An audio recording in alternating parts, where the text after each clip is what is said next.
Oh, shit.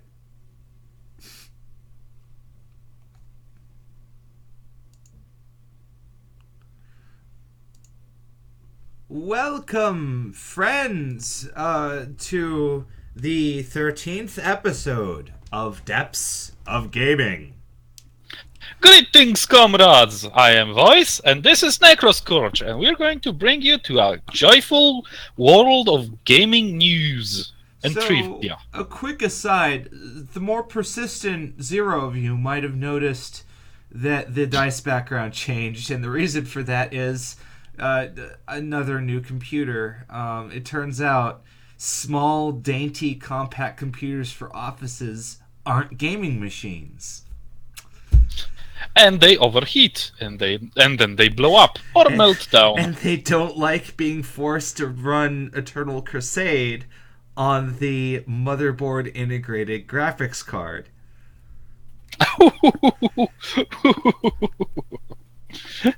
I don't think it was. I didn't know this detail.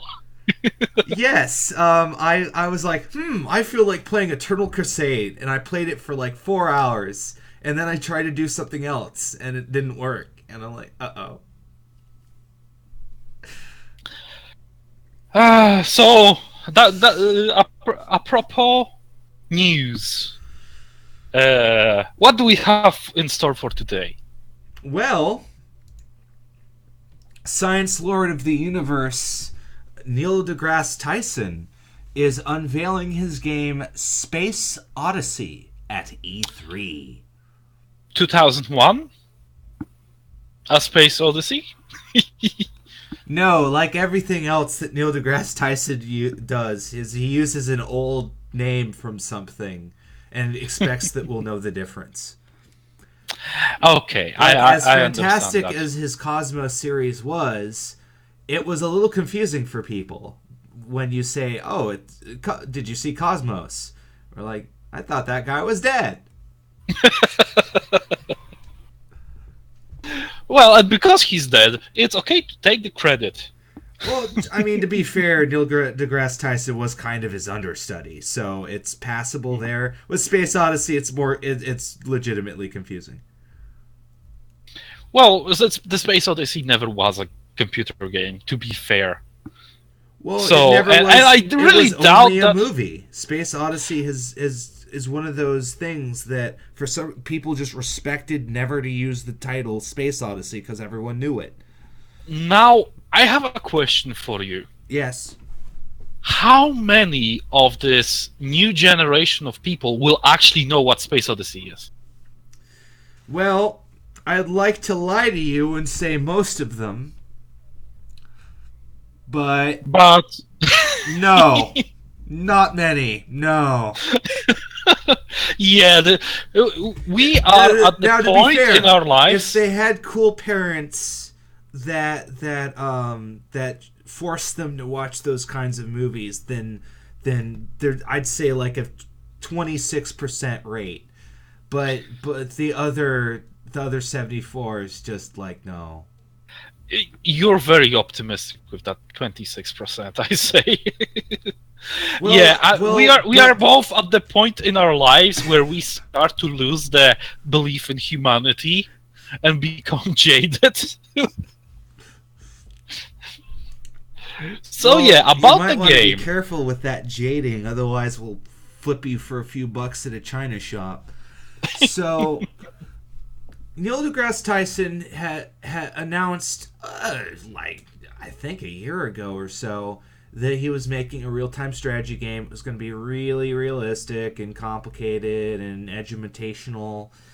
And the thing is the teaser trailer he released was literally just kind of him explaining the concept of his game. There is no gameplay. In fact, I'm almost entirely sure that the graphic I have up right now is some other game with him photoshopped in front of it that I just found on the internet.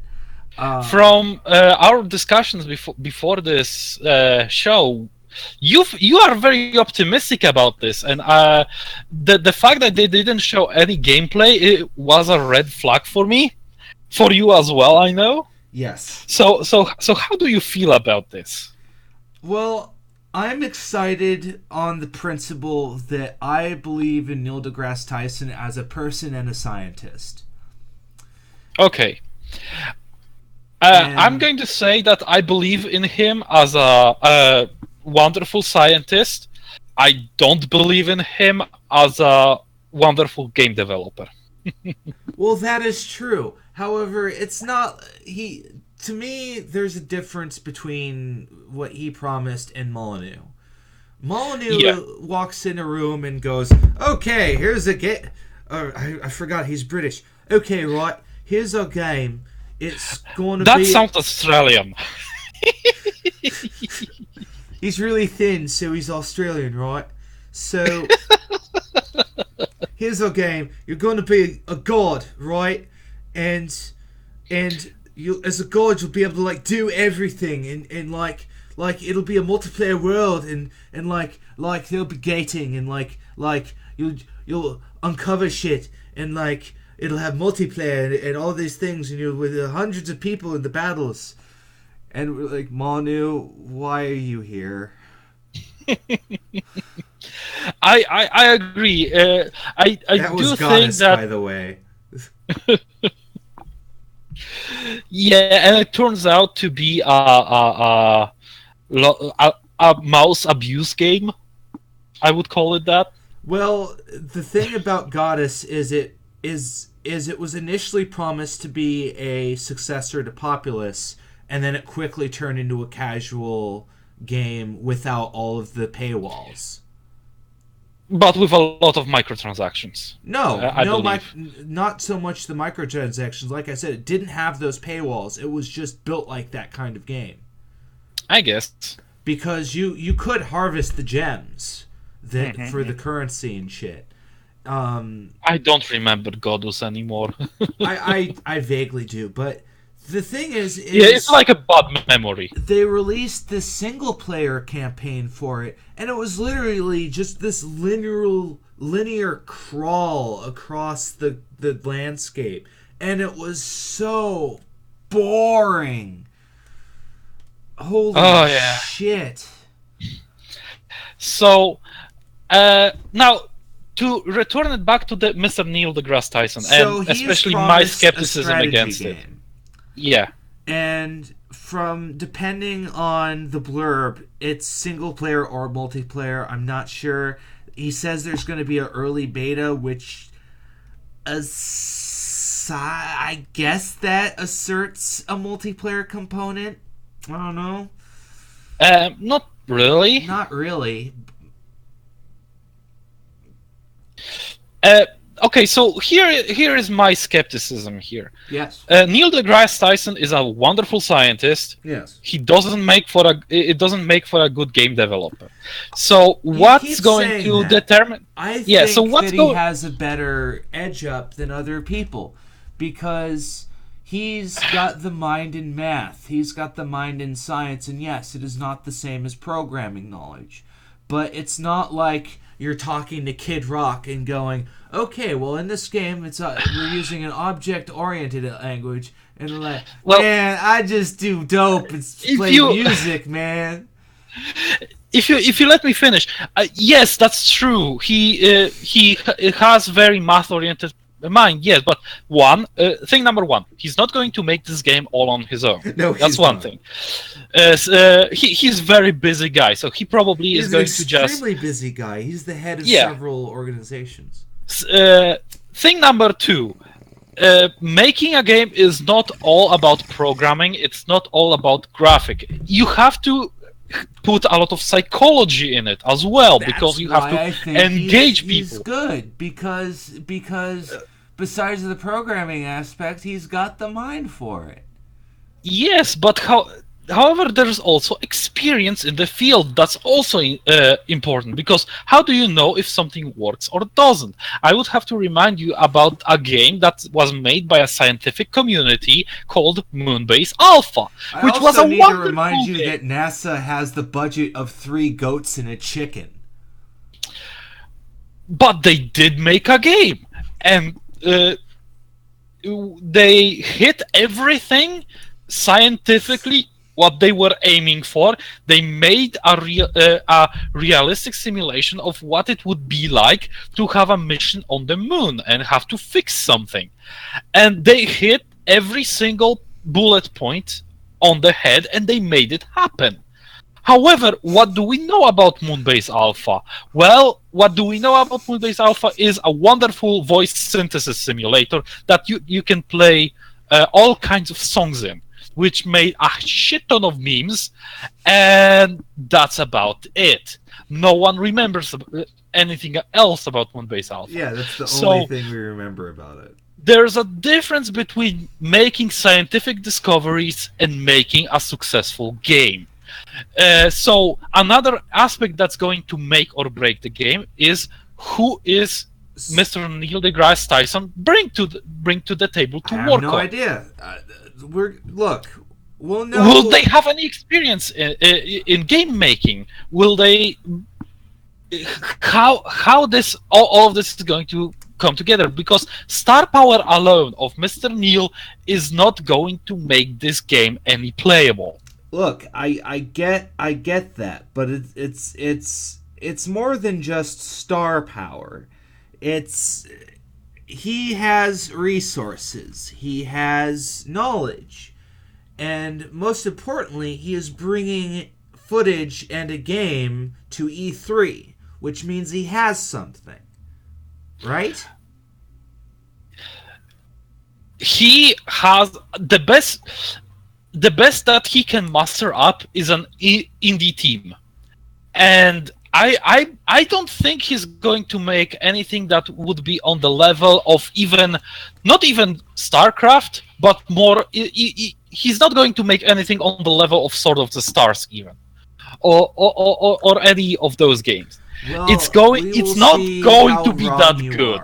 We will I would love nothing more to be wrong on this, but I am skeptical, and I do not believe that star power makes good games. So I take everything that he says with a pinch of salt, and if it turns out to be an edutainment, Neil deGrasse Tyson word fest about the edutainment is on a website, Coming Tech. It explains some of the features that the game has, and at the same time it says it's single player and multiplayer, which is kind of confusing. However, the bit I love is how it says that your space advisor will be none other than Mr. Neil deGrasse Tyson. Oh God! Who will act as your tutorial guy, and also I would assume he's that dude that continually talks to you throughout the whole game. Yeah, basically he's going to be the Navi of his game. And I would hate if that would be the case. I just imagine me playing this game, doing some sort of I don't know, research or attempting to launch my first spaceship. The game pauses, and then the Mr. Neil deGrasse Tyson stops the game and basically tells me all about rocket ships. And that's actually kind of half of what I imagined, is just him walking out like in green screen while you're playing the game, pointing at shit, and then just explaining how it works. And here we have the faster than light engine, which works on theory, where we cause big explosions behind it, and they propel the ship. Tyson, we're in a battle. Next thing that's going to be interesting to think about is how are they going to put him in the game? Is it going to be audio only? Is he going to be a CG puppet, or is he going to be a pre-recorded video clip? I want him to be like Clippy almost. Yes, exactly. That's what I was imagining. He's going to just walk up off the screen and say, "Oh, I see that you're attempting to build a spaceship. Let me help you with that." Oh. People are going to hate him, Mr. Tyson. If you somehow see this, we love you. Yes, we do. We love Mr. Tyson, but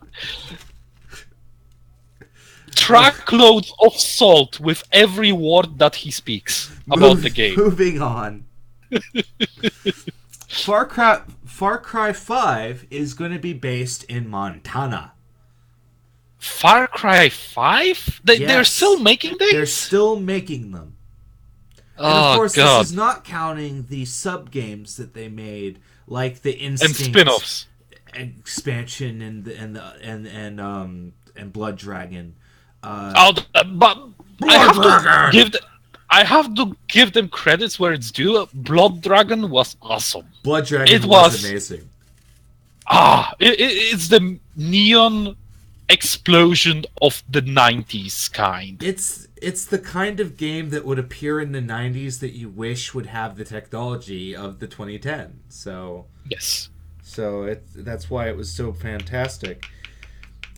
But the thing why is, does it have to be developed by Ubisoft? God damn it. All I know is I hate Uplay. Is right now the jury's kind of half happy, half sad, because the thing is the bad guys are far right Christian extremists who currently run this country. So naturally, people are kind far of right extremists. Far right excrements. Anyways, these guys. Yes. These guys are in a position of power in this country, so obviously the verdict is kind of hem and haw. People have all sorts of different takes on it. I've seen articles that are kind of happy because it puts Far Cry in kind of a more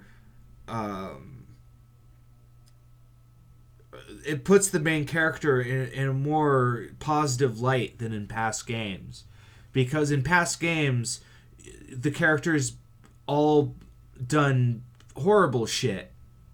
Mm-hmm. Like the second game casted you as a mercenary, and you were, and at the end of the game you basically spoilers, you turn on your fellow mercenaries and side with the person you've been hunting the whole time.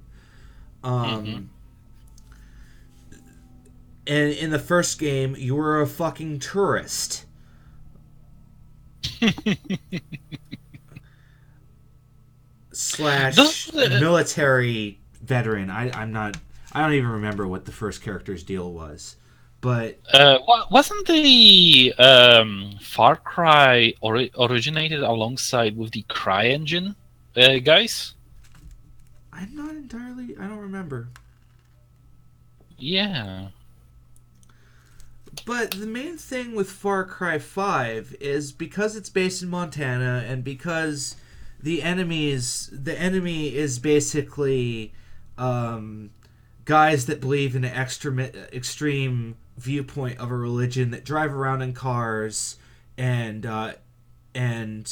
do frontier justice. And what Americans are not so happy about is that this game isn't being based in Saudi Arabia, which is what they usually think of when you use that line of approach.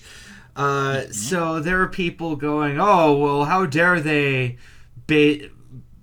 point Christians in such a violent light? By the way, who do you think fills up our jails and military? So it's I'm interested. I don't know about it. The game certainly seems like it's going to be a lot of fun, but if it's my biggest gripe with Far Cry is that it's Ubisoft, and it's going to force me to install Uplay, and I don't want it. It's a horrible mess.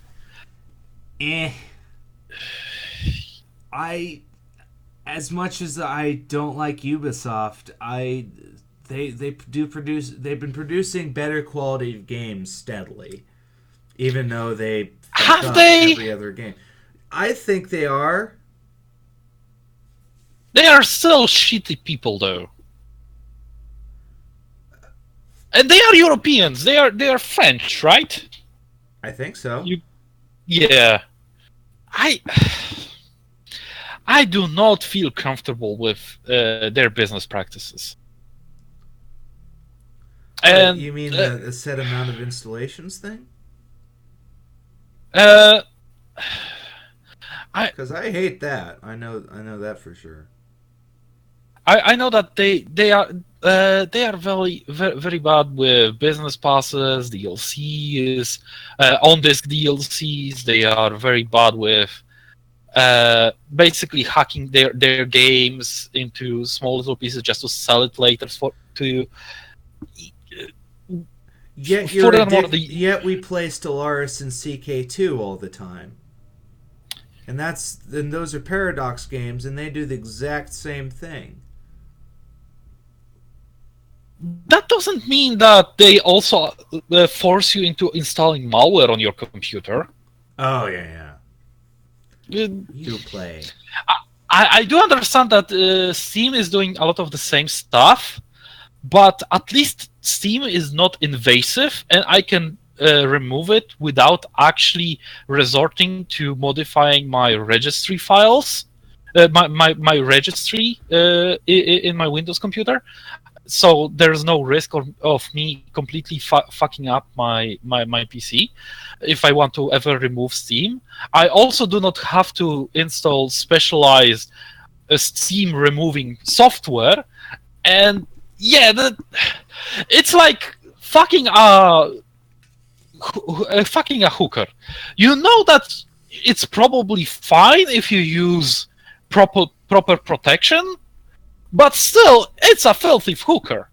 You don't really want to get in bed with her. Yeah. Sure. Okay, moving on. Yeah, the times that she might promise to you are amazing, but you know you're going to be charged 3 times as much for twice as little. That's basically my approach to Ubisoft.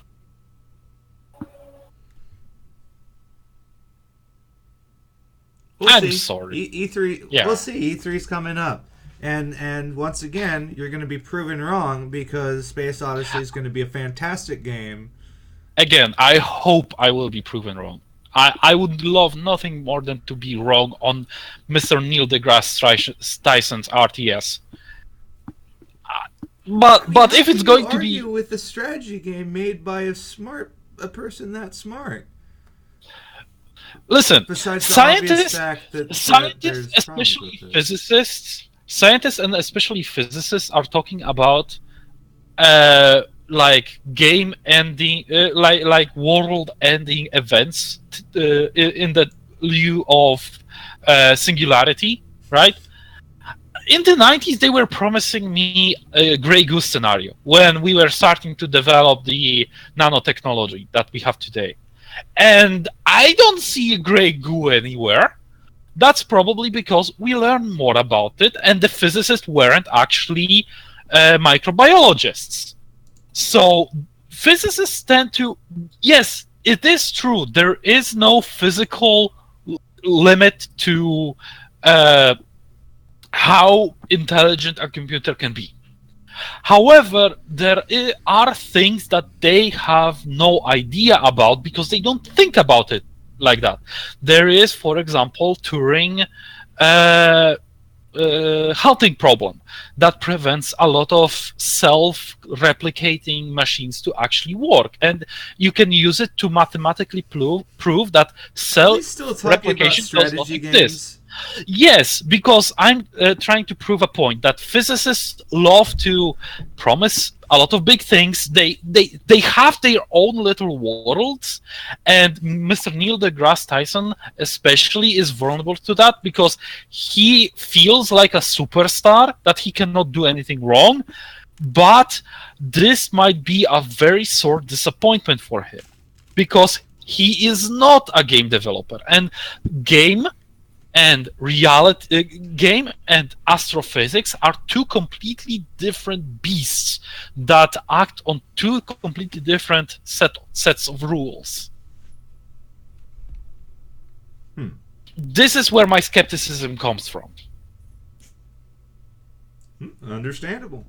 All right. Well, and I want to be wrong. I want to. You will. So on to answers nobody wanted. How do DMs feel about player-made races?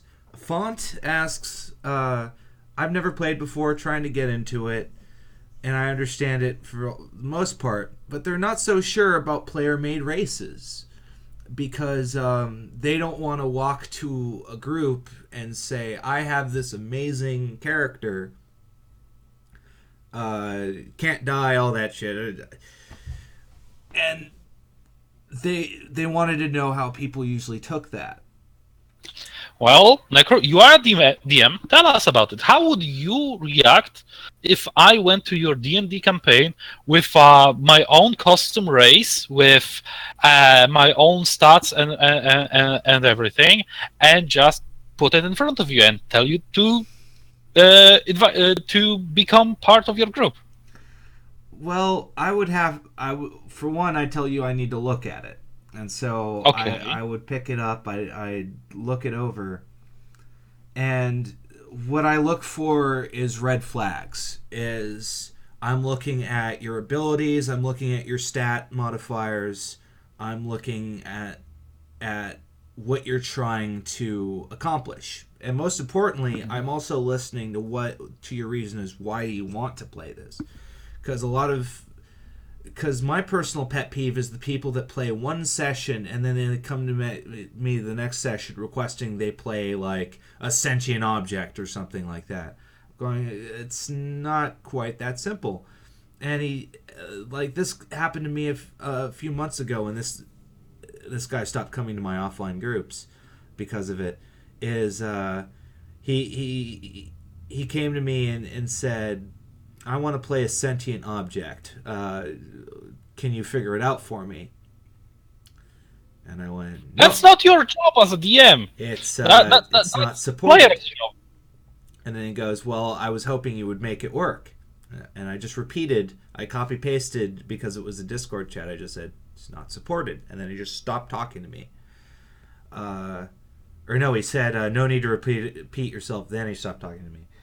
But my point being is it's not a light decision to create a new race unless you're doing what I would hope you would be doing in creating a new race, is you take something that already exists and you kind of cut and paste from rules that already exist in the game. That's kind of why I like 5th edition and 3.x. And we don't mean pick and choose from different races and pick only the best bits. We mean copy paste the entire thing and just slap a different label on it, because that way you know that your race is going to be balanced, and you know that and the only thing that you have to worry about is the lore of that race.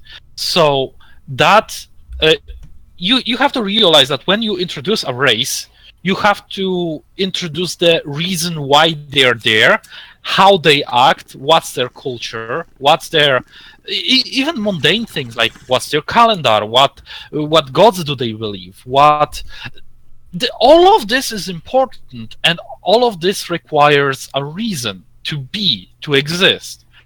And if you trust it on your DM, then you're basically dumping a lot of work on him just so that you can play a work that he can spend crafting actual narrative and imagining new ways to for his players to have fun. I'm pretty sure you're with us, but you remember Tom. He had he came to me with a race that he found in a OGL book. We were playing 3.x.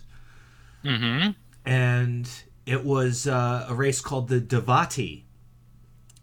And the gimmick with this race is their hit points were split in two because they had two bodies that shared the same soul.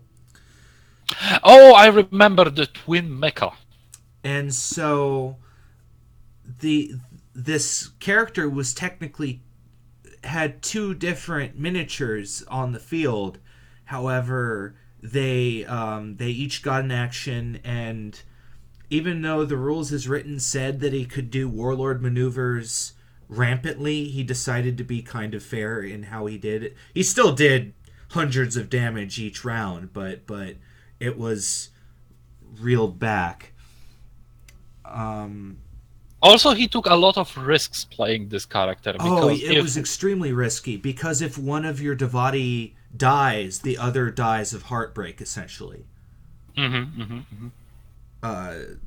They die a slow mourning death because it's like having half of your brain cut off. And so I liked the idea of it, and sure enough, every now and then you would run into other Devati. They were in the game world. And a good thing was that they actually existed in the books. Well, that's why I liked OGL books more than say D&D Wiki, because at least they had to spend money to publish the damn thing. Someone had to look at this and go, yes, we can print that. Yes, we are going to spend money on it. That's why for 3.x, I will let people walk up to me with the OGL book and say, hey, can I play this? And I'll give them a very honest chance. Where you come up to me with D&D Wiki content, I will laugh at you. Unless I look at it and it's somehow really good, which has happened before. But I usually laugh at them.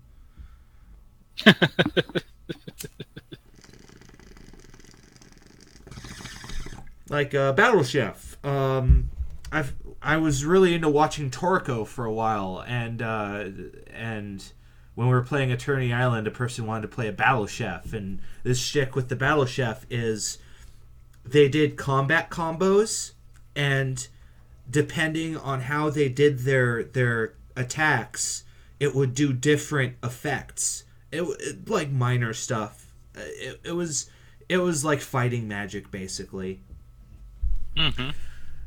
But so back to kind of this guy's question. How I feel about player-made races is I want a lot of thought to be put into it, and I don't really expect you to phrase it in the way that I would want it as a GM, but I want you to avoid things like, I'm immune to this, I'm immune to that, I'm immune to this, I can do this, I can do that. Because rules as written, the races in D&D usually only get one or two really good things that they're good at, and they have an ability that is kind of a con. For instance, the Drow have magic internally. They just get magic. However, they also have sunlight sensitivity. And for most and unless you're spending your entire campaign in the Underdark every time, or you have to operate with disadvantage or at night. Yeah, I remember that. That was painful. Indeed.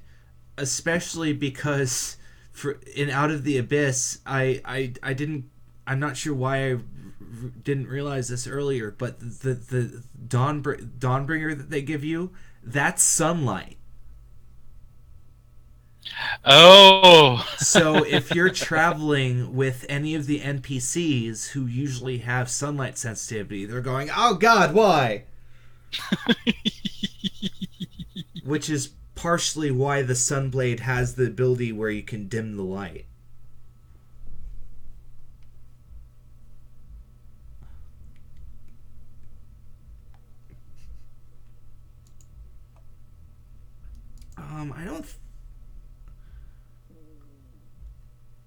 How was this character named?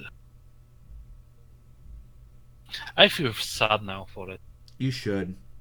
Alright. On to our last topic. Unless it's an emergency, don't tell your DM you can't make it. Yeah, it's much better if you tell your DM that you do not want to play because you're not having fun, rather than tell him that you can't make it. Because as DMs, people put a lot of their times into it, and if and they make a lot plans to make some things happen. And if you say that you're not going to be there, you have to understand that you're actually screwing their plans over.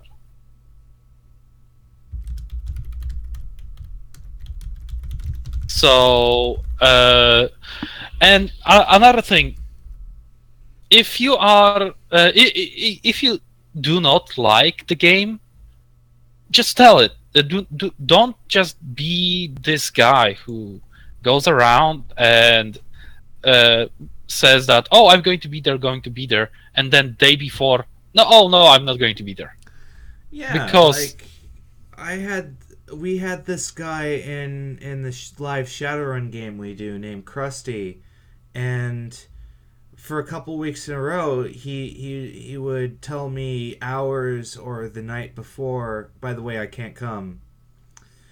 And then I'd see him while we're playing. It would say would be playing a video game on Steam. So I'd go, and then all of a sudden, I think it was Tuesday night, he just suddenly says, "Oh, by the way, I'm bowing out because I'm really busy."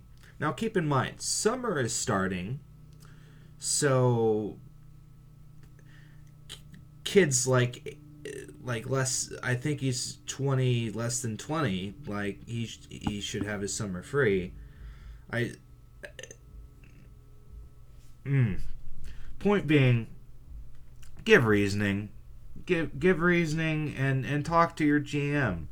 It's frustrating from a DM's perspective when a person suddenly says they're not showing up. Or worse, doesn't say they're not showing up. Yeah. Also, if you want to bail on a game, just do it either immediately after the previous after a game, or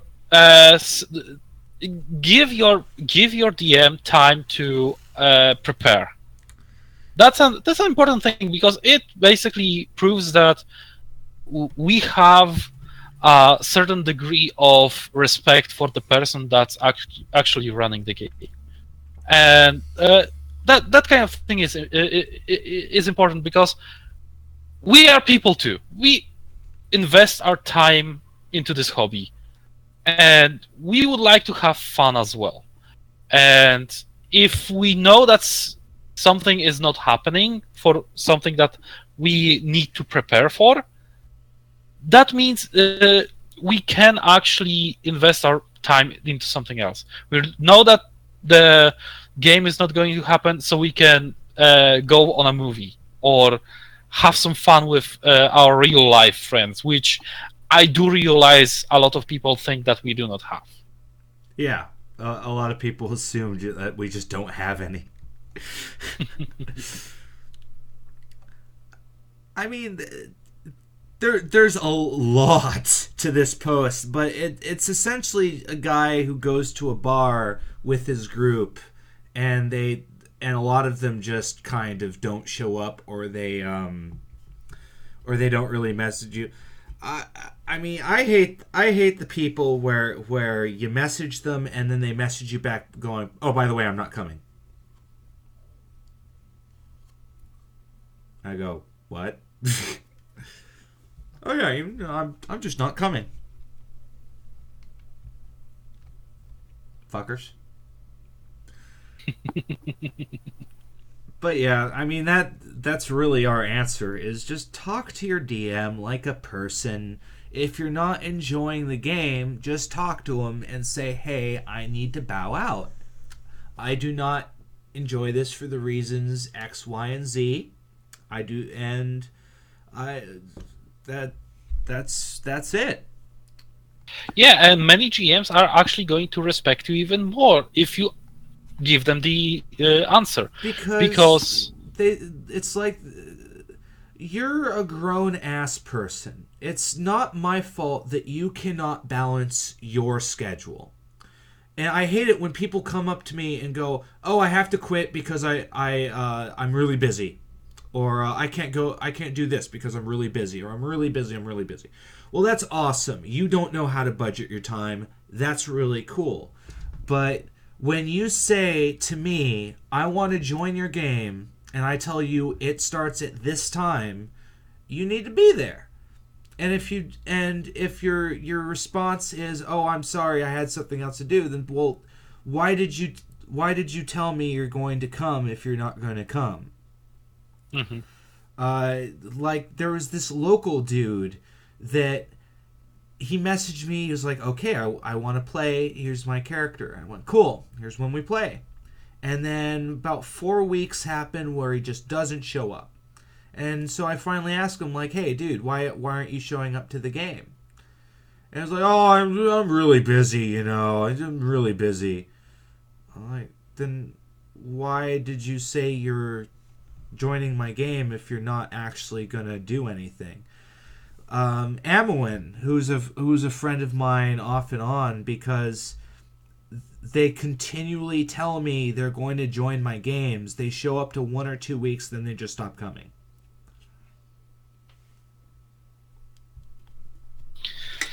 Yeah, that I see how frustrating this must be, especially since as people all who listen to this show, all 0 of you, would know I'm not a GM myself. I don't feel like I fulfill the necessary psychological requirements to be a DM.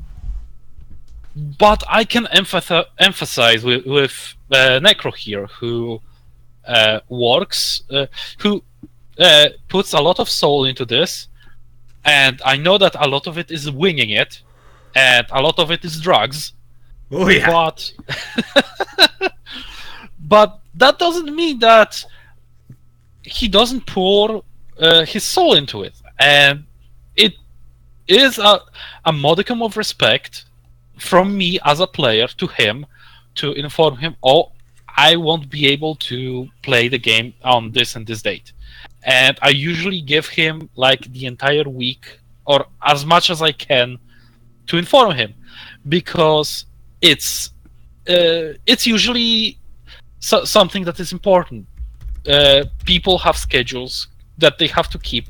People have their own lives, and if and problem with pen and paper RPGs is that they require at least 2 or 3 hours of investment. Yeah. Of time investment to really get into the game, to really get it going, make it work. And if a player is gone who is crucial for that part of story, then the entire game has to be cancelled for everybody. And that's not just, you have to respect not just your DM, but also other players who are not going to get that game from. The frustrating thing is I feel like the people that blow off the game consider the game to be this difficult thing to do. It's a job. It's hard. Whatever. If you think it's a job or you think it's hard, then why are you doing it? Then you probably are not a fan of D&D. Yeah, then you're just not really into the game, and that's fine. That's perfectly fine. Okay. It's just you need to tell us that. You need to tell us that you're not having a good time with the game, and if it feels like a job to you, we can do something that'll make your character more fun.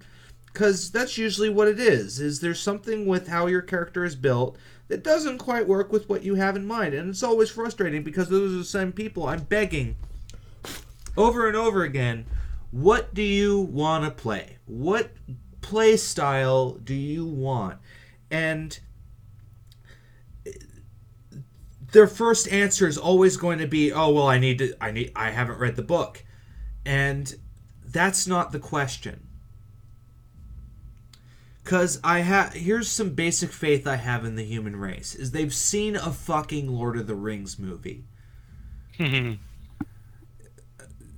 You should be that's the whole point of those movies is it's D&D what it's based on. If you want to know what Gary Gygax kind of had in his head when he was writing this shit, part of it was Tolkien-esque. And so it's frustrating. It really is, because you want to be hardline and kind of just kick them out and not deal with them, but unfortunately that doesn't keep players in your group. Yeah, you have to be empathetic no matter whether you are a player or not. You have to be okay with it, because that same person you kicked out 1 month because they said they were super duper busy, even though and it was probably their own fault. They can come back to you 2 months later and go, "Hey, I want to join your game. I have that time slot permanently free now." Like, for instance, they might get promoted and suddenly hours that they typically always had, they don't have anymore. You don't know. So we're definitely not saying if you ever say you're not coming, you're gone. No, that's not what we're saying. We're just saying talk to your guy. And remember that we are people too, and we like to have fun as well, and we have schedules, and treat us as you would like to be treated yourself. Because the overwhelming theme of answers nobody wanted this time is just the DM is trying to set up something greater than making shit up and rolling dice. Even though that's what the players do. But I'm trying to craft an experience for people, and if I don't have enough players, then my options get limited. For instance, Shadowrun is a game based entirely around having a balanced team.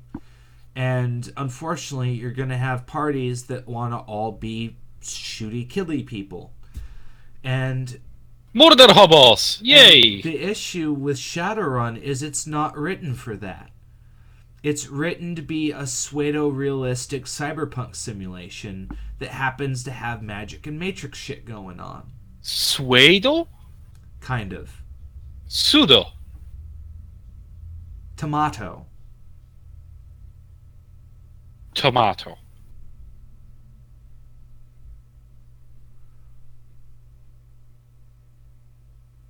And when that experience, it's an ideal party is between 4 to 7 people.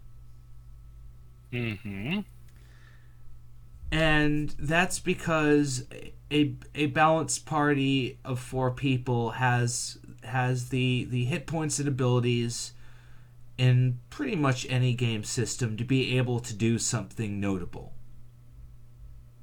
Yes. Because you need to have a certain variety of skills in your party. If you don't have that, then your party is going to fall short on whatever the world will throw at them. The same can be seen in the real world.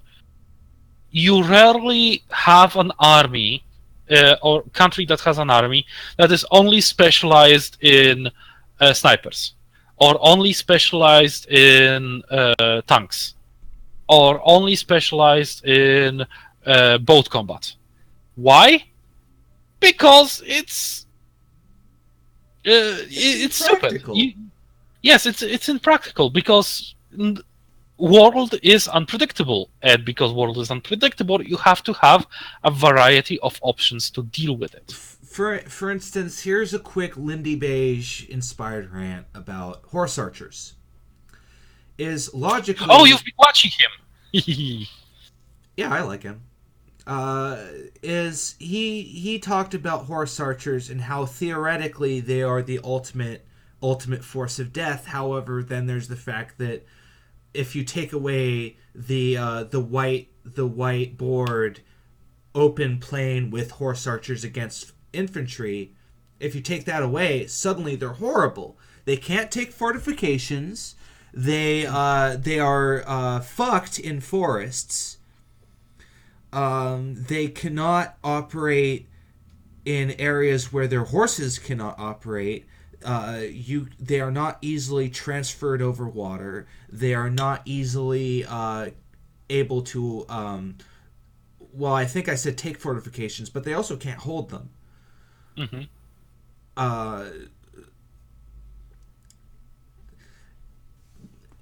So it's because horse archers are effectively the snipers of that day.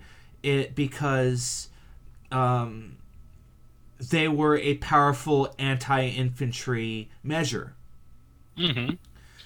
And when you take away the one situation that horse archers are good in, suddenly, why do you have a bunch of them? Pretty much. And that's why footmen and foot archers remain so powerful for so long.